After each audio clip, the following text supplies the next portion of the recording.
We are the human race. In case you were wondering, we're pretty awesome. We came up with a car, sports, and God bless whoever came up with sliced bread. But there's one thing mankind has not done so successfully to bridge the gap between the general public and those who are involved in science. Science has big words like p-value and statistic, which is cool, but it's not applicable to most people in their daily lives. So, when people see a bat flying around someplace, some may say bird, while science laughs and states that not entirely well-known fact that it is in fact a mammal. And it's no one's fault, but a crucial time where there are growing technologies available to communicate and do research, the focus needs to be on education and educating the general public that the science is amazing and leads to groundbreaking feats that not even our grandparents used to think could ever happen. Bridge the gap and break that ground, starting with a little bit of education, because education leads to ideas, and ideas lead to innovation, and innovation changes the world, but it can only be done by the use of the beautiful harmony of communication and science to tell those people that bats aren't birds.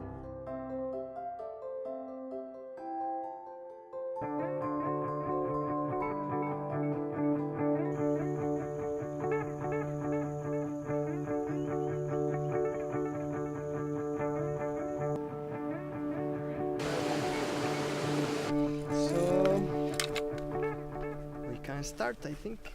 What I see is that it is a way of introducing the photojournalists to the process of science so that you can do journalism better.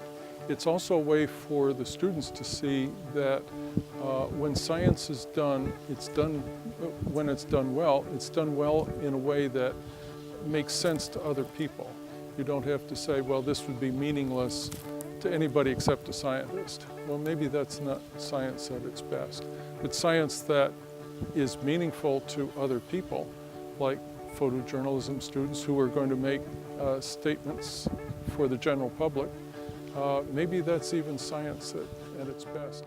Certainly this science. Study the different types of tents that these bats will make. There are different species, right? And they actually create different types of tents out of these leaves.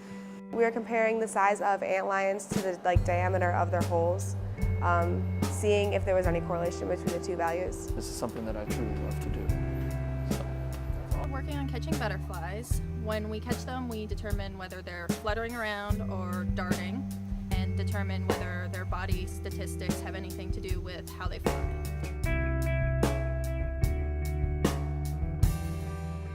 The relationship between communication, especially communication that the broader public can understand in science, I think is coming to be a greater and greater issue and have greater and greater importance, because most of the science we do is done with the public dime. And yet the public doesn't know about what they're getting.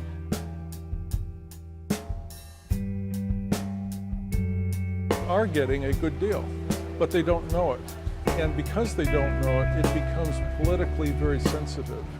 That if politicians decide to cut back on funding for research,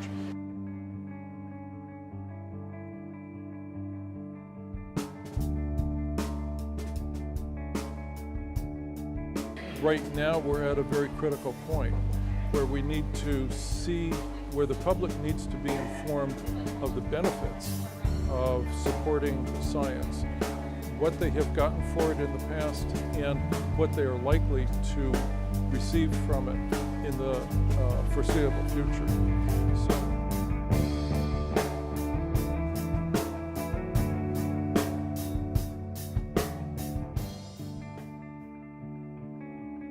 Scientists are scientists because they're good at science.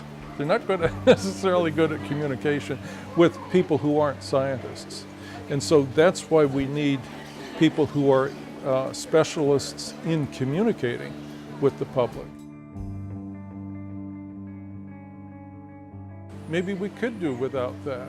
And yet, the reason America, one of the reasons America in particular, America has ascended to the top of the scientific heap, The reason most scientists want to come to the United States to do research is because we support it heavily and we have extremely good facilities. But if that slips due to lack of funding, the United States will suffer in that ascendancy.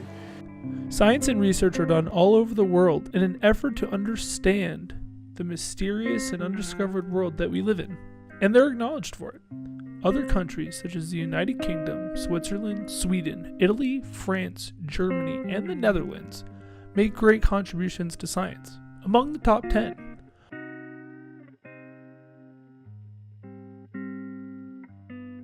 Also, Canada, but the United States ranks number 1 among all other countries in their contributions to science.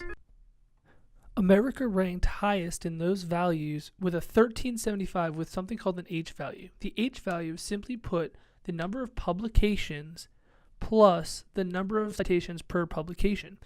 With the majority of this research being publicly funded, the United States government spent an extra $1.9 billion in research during the year 2013, an almost 1.4% increase from the year prior of 2012.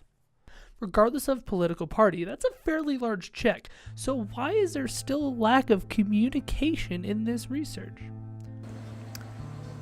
Well, if you think about the number of people in this planet that are conducting science, you realize there's a very small number of individuals in relation to the global population. In specialized journals, the number of people that are reading whatever we publish is very small.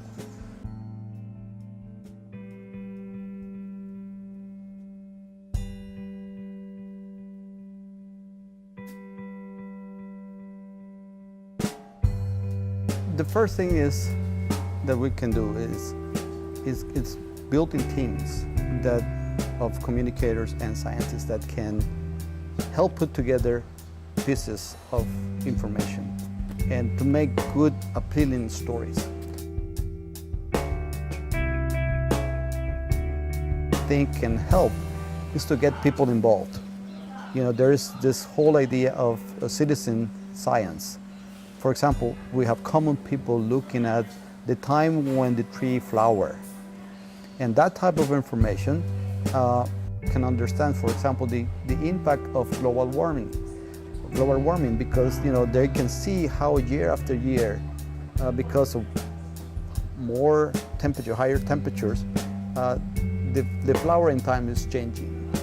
And so they are part of the data collection process, and then they can appreciate the job that scientists do and how they document the scientific processes. Whether euglossine bees are attracted, and they've done it, they've experienced it.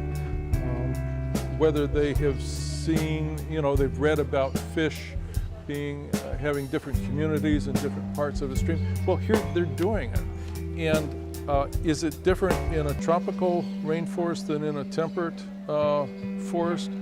Well, one way to find out, and that's to do it in both places. So the real importance of that is being here now, and really in every sense of the word. And so here they have the opportunity to experience this with all of their senses. I like the night that